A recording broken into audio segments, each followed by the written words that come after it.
Salam Rahayu, salam sejahtera. Assalamualaikum warahmatullahi wabarakatuh. Salam agama cinta, merdeka. Resesi bukan hanya karena pandemi, tapi karena pandemi dalam mimpi di bawah mimpi. Ada yang lebih ganas dari wabah yang menghilas kaum tertindas. Tarian lidah si culas hingga hati yang saling mencinta terhempas. Demi nafsu yang puas, nilai cinta hancur usai dirampas. Lacak dan lacak, wong cilik tercekik dipijak, wong licik yang berlagak bijak. Jangan kau coba memanah surya, sedangkan jubah keangkuhan dan kemunafikan akan luluh lantak ke jurang kehinaan. Senyum ketulusan rembulan. Sufi Musafir 2020. Sekilas tentang agama cinta. Dalam agama Buddha dan Hindu ada ajaran mencinta semesta agar hidup bahagia. Dalam ajaran Nasrani ada juga ajaran menebar kasih. Dalam ajaran Islam ada ajaran rahmatan lil alamin. Maka apapun agamanya, dalam kita bereka rasa, bereka cita, bereka cinta. Agama cinta hadir mengingatkan bahwa substansi dari agama-agama adalah cinta. Maka tak beragama yang tak memiliki cinta. Agama cinta hadir mengingatkan bahwa jika kita cinta kepada Sang Maha Cinta, maka kita niscaya berpikir dengan cinta, berkata dengan bahasa cinta, dan berbuat dengan tindakan.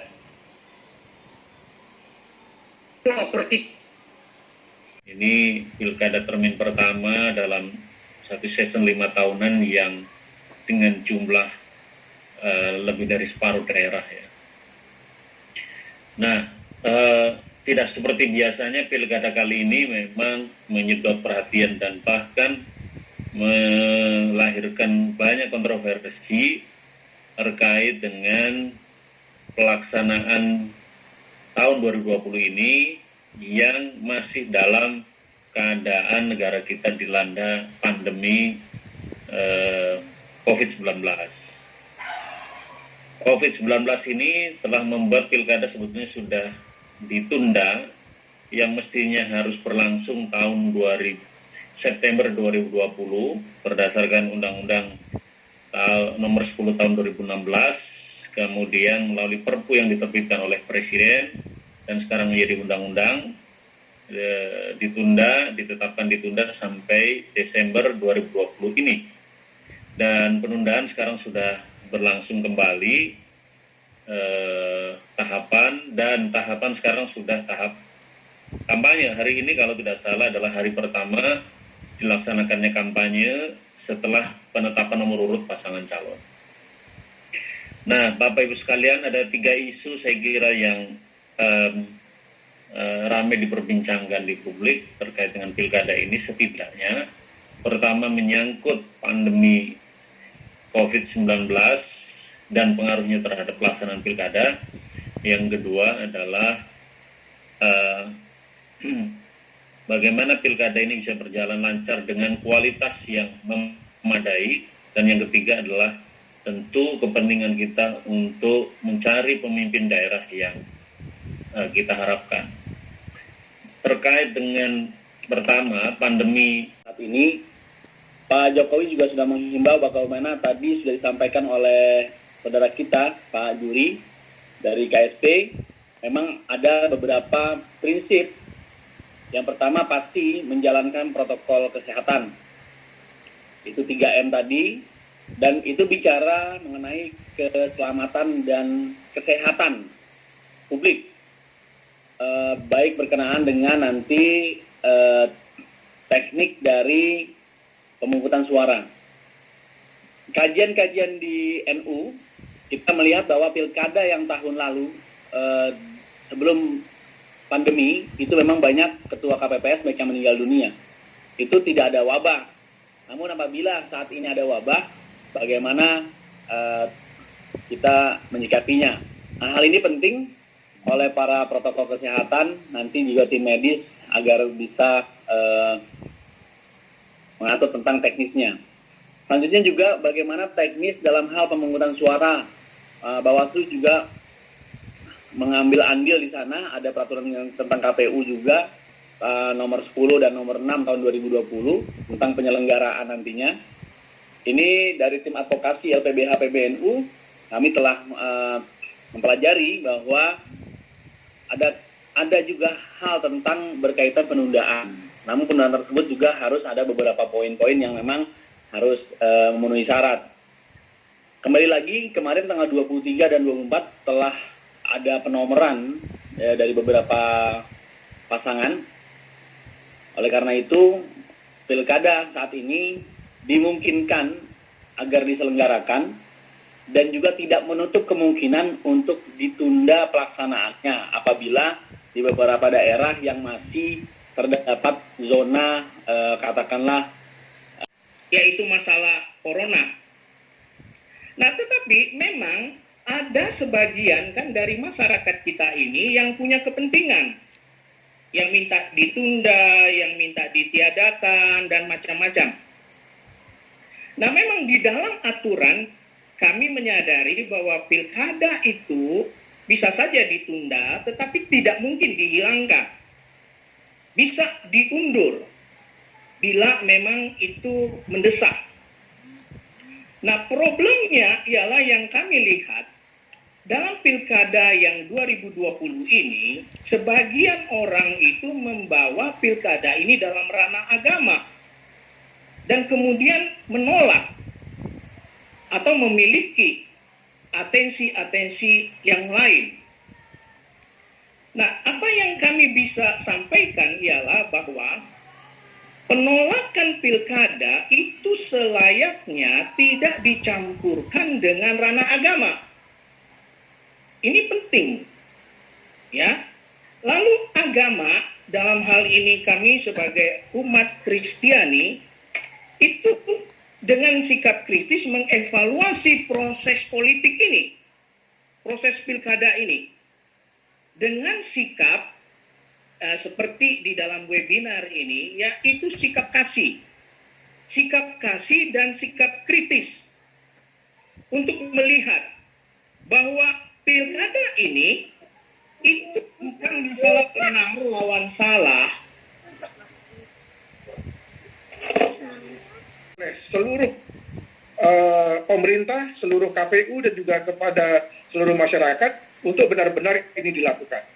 Sentuhlah hati daripada mereka yang sebagai pelaksana, sebagai pengurus partai, sebagai calon untuk bisa bersama-sama menekan dari kasus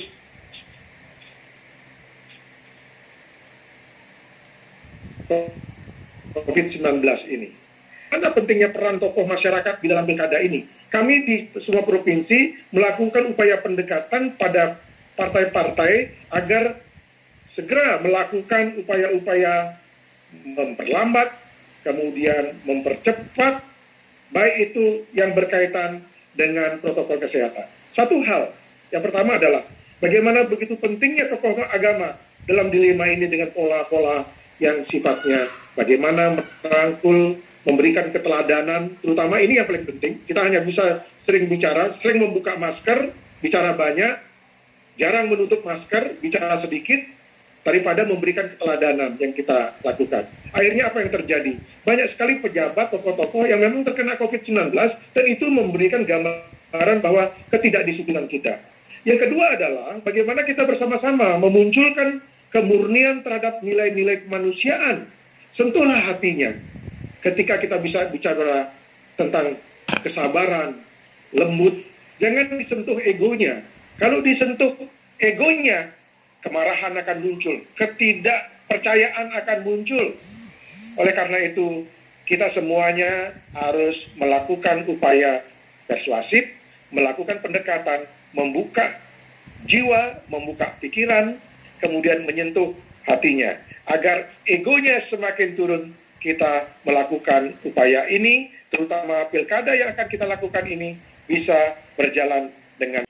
Nah, oleh karena itu, memang di dalam pelaksanaan pilkada 2020 ini tentu saja menjadi pro dan kontra. Di mana yang kita saksikan banyak sekali para pihak yang meminta atau mendesak kepada pemerintah dan penyelenggara pemilu DPR untuk menunda pelaksanaan pilkada itu. Bagaimana kita ketahui, ormas Islam terbesar NU dan Muhammadiyah juga meminta kepada pemerintah untuk menunda pelaksanaan pilkada, dan juga ada sejumlah LSM, sejumlah tokoh, ya, bahkan mantan wakil presiden Pak Yusuf Kala dan juga Pak Jumadi Azra, mantan rektor UIN, juga mendesak kepada pemerintah, DPR dan penyelenggara pemilu untuk menunda pelaksanaan pilkada.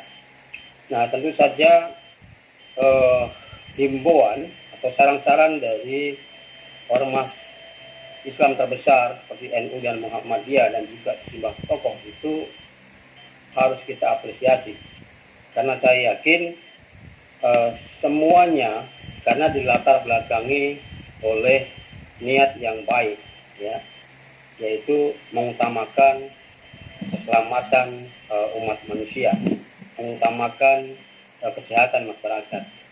Nah, saya kira himbauan untuk menunda pelaksanaan pilkada itu karena dilandasi oleh satu pepatah kuno, yaitu salus populi suprema lex esto, ya, atau keselamatan rakyat itu adalah hukum tertinggi. Akan tetapi memang seperti yang disampaikan juga oleh para narasumber sebelumnya, ya, ada situasi yang dilema. Jadi kenapa pemerintah bersama-sama dengan DPR, ya, bersama-sama dengan penyelenggara pemilu mengambil keputusan untuk tetap melaksanakan pilkada serentak pada tanggal 9 Desember 2020 yang akan datang. Karena ada beberapa pertimbangan. Yang pertama adalah tentu kita juga perlu memberikan, ya, satu hak atau kedaulatan rakyat untuk memilih, ya. Lalu kemudian ada ketidakpastian, tidak ada satupun orang yang bisa memprediksi kapan. Nah, tetapi kan juga ada provokasi dari kelompok tertentu yang coba mempolitisir statement dari dua ormas besar kita, ya, Muhammadiyah dan NU, ya, kedua ormas yang sangat kita banggakan sebagai pilar kebangsaan kita. Nah, mereka ini sebetulnya tidak peduli dengan isu pilkada, tetapi mereka lebih bagaimana mengganggu pemerintahan yang saat ini berjalan. Nah, tentu tidak mudah kita mengambil keputusan dalam situasi macam ini. Kalau saya sendiri melihat beberapa data saja, misalnya dari stringency indeks keketatan kebijakan yang diukur Juli 2020 terhadap beberapa negara yang melaksanakan pemilu di tengah COVID. Nah, itu memang ternyata dampaknya terhadap partisipasi pemilih juga tidak begitu signifikan, dan juga peningkatan COVID pada saat pelaksanaan pemilu juga tidak signifikan. Ya, misalnya partisipasi di Polandia juga justru naik 13%, ya, 68% dari, dan angka COVID-nya ya cuma 0,sekian.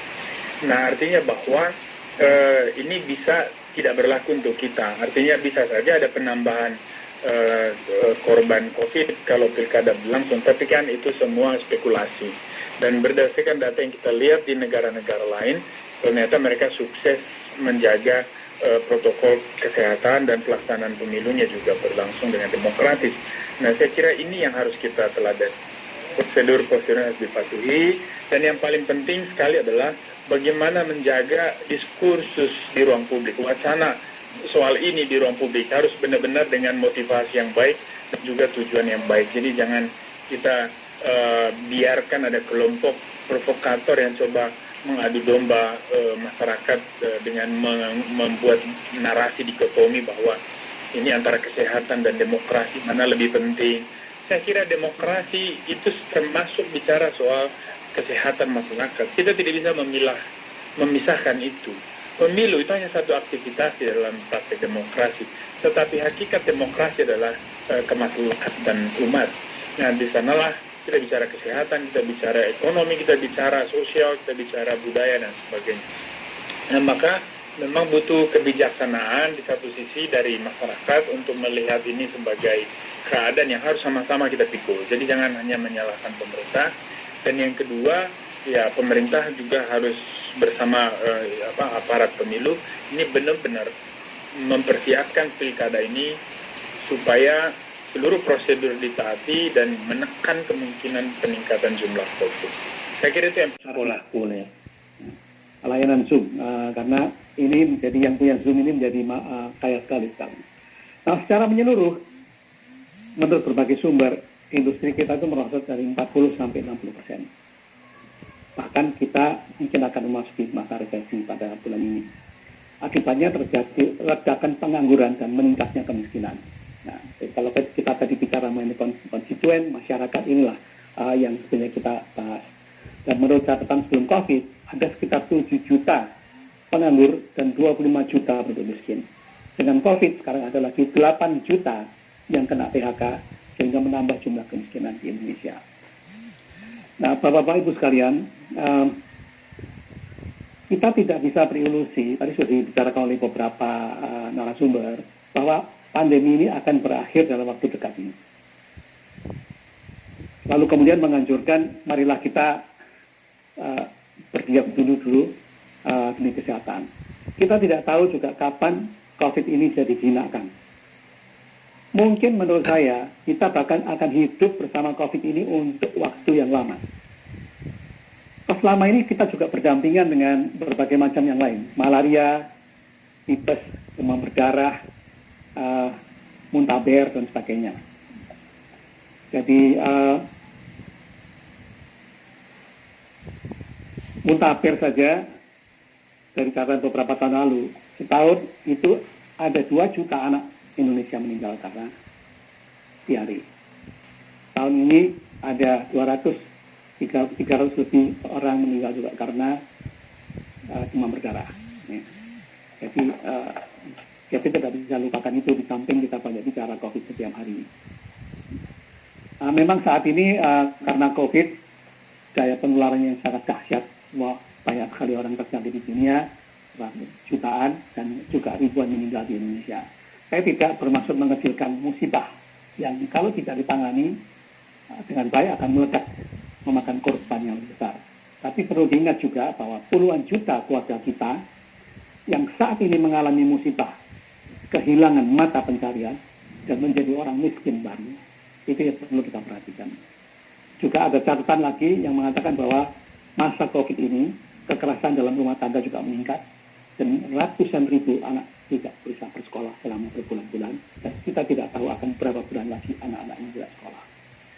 Jadi oleh karena itu menurut saya tidak bisa tidak, kita harus menggerakkan ekonomi dengan cara baru, new normal katanya istilah yang baru sekarang, new normal baru, dan dengan syarat mutlak mematuhi protokol kesehatan.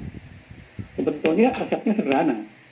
Nah, semua orang sangat menakutkan mengenai COVID, tapi sebenarnya sangat sederhana, yaitu hidup dan budaya disiplin. Dan ini yang memang jadi masalah kita dengan kita semua.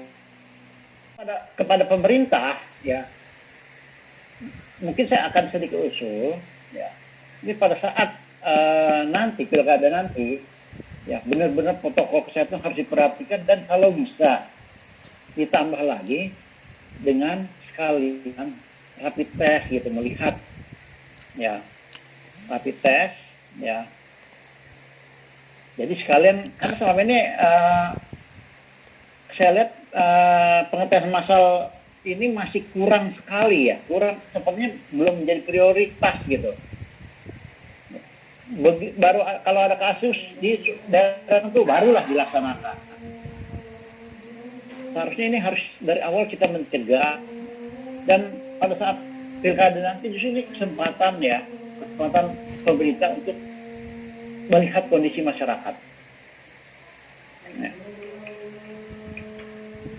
Kondisi kesehatan masyarakat ini benar-benar saatnya kita manfaatkan. Juga kesempatan ini juga kita bisa melihat nih masyarakat nih. Kita bisa lihat pemimpin yang mana sih yang benar-benar buat membela masyarakat, buat melihat kepentingan masyarakat. Ya pada saat mereka kampanye, kita lihat apa emang mereka mengungkap apa seolah-olah memang sengaja melihatkan people power apa kekuatan dianya itu dengan bukan masa yang sebesar-besarnya, terus dengan melanggar protokol kesehatan. Nah, pemimpin itu saya rasa nggak bisa dijadikan seorang pemimpin. Karena apa? Dia lebih mementingkan dirinya sendiri daripada kesehatan masyarakat. Nah, calon pemimpin yang inilah yang harus kita perhatikan adalah pemimpin yang benar-benar memperhatikan masyarakatnya, kesehatan masyarakat. Dan ini karena yang menjadi utama atau yang menjadi urgent saat ini nih. Ya. Kesehatan masyarakat itu lebih utama. Nah, dari sini kita bisa melihat nih, calon pemimpin nih di pilkada nanti. Bener nggak mereka mementingkan masyarakat nggak? Atau hanya pengen kepentingan pribadi untuk menjadi seorang pemimpin? Di sinilah kita masyarakat sebagai harus benar-benar cerdas. Ya tokoh-tokoh masyarakat juga atau ya tokoh agama juga terutama bisa membimbing umatnya. Ini jangan menjadi kluster baru di dalam COVID-19. Nah, ini yang sangat penting. Jadi menurut saya sebenarnya adalah sekarang ini adalah peran serta daripada KPU atau Bawaslu yang harus benar-benar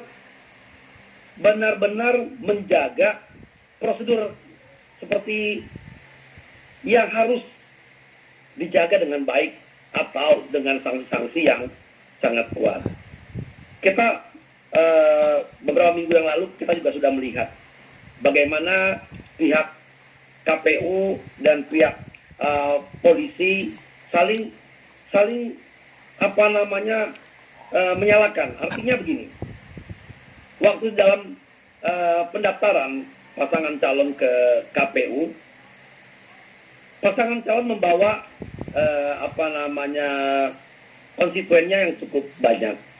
Nah, dari KPU mengatakan, loh ini kenapa nggak dicegah di depan? Kenapa disuruh masuk? Dari pihak polisi juga menyatakan lah sudah di dalam. Itu udah bukan ranahnya polisi lagi, ini harus ranahnya KPU. Dan ini harus tidak terjadi. Karena kita tahu apabila di dalam hal seperti ini penumpukan massa cukup banyak, ini akan menjadi satu masalah baru. Inilah akan menjadi satu kluster baru. Ya.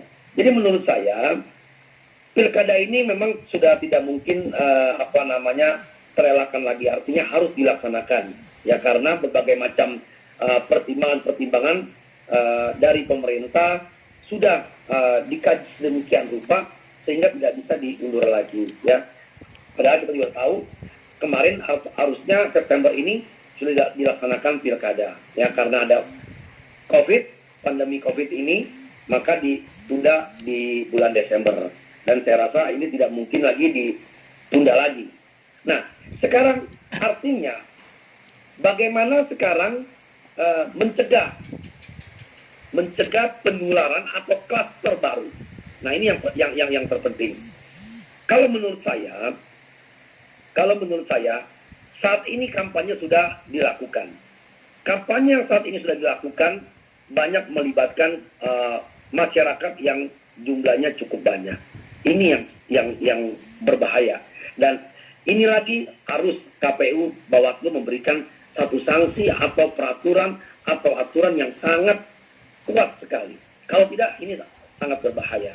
Sebelum pilkada sudah banyak yang menjadi klaster baru.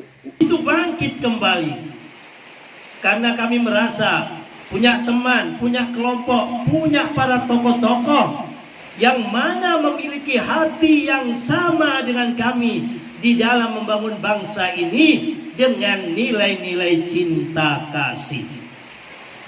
Cinta merupakan sesuatu yang sangat luar biasa yang dianugerahkan Tuhan kepada diri kita.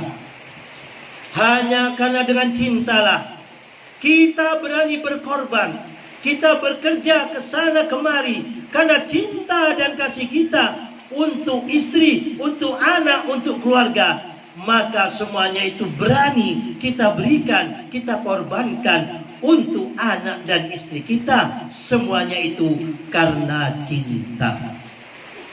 Begitu juga pada saat ini kita benar-benar dihadapkan pada kondisi yang sangat dilematis.